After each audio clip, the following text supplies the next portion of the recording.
हामी चाहिँ रामेछापको सैलुङमा आइपुगेछौँ।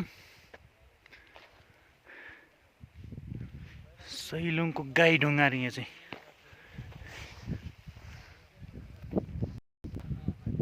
गाईढुङ्गा।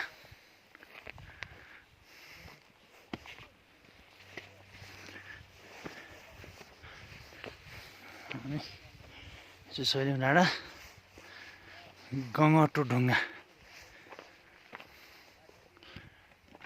र यसको चाहिँ अनेक अनेक कहानीहरू छन्। महेशहरू उता चढ्दै हुनुहुन्छ। अनि यहाँ चाहिँ बाघढुङ्गा, यो चाहिँ बाघढुङ्गा सैलुङको।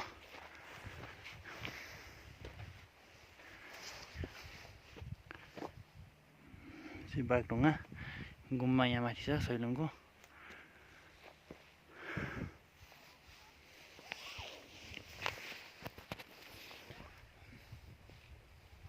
बाघढुङ्गामा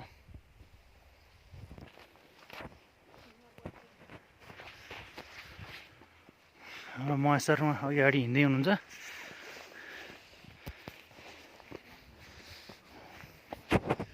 अलिक पछि पछि जाँदैछु।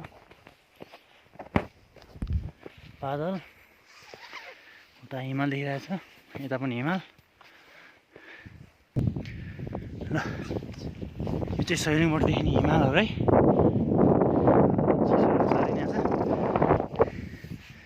मसर थकान भएछ, थकान त अब चढाइमा उकालो चढ्दाखेरि नहुनु त कुरै भएन।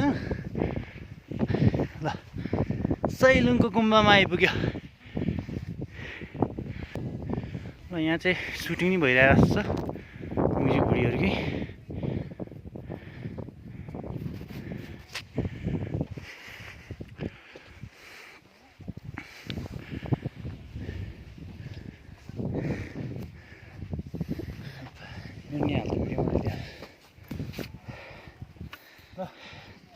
फाइनली हामी सैलुङ आइपुगेछौँ है साथी। उता सैलुङको हिमाल देखिन्छ। सुन्दर सुन्दर हिमाल हेर्दै चिसो हावा। 2082 साल मङ्सिर 8 गते सैलुङ डाँडामा आइपुगेका छन्। अति नै सुन्दर छ।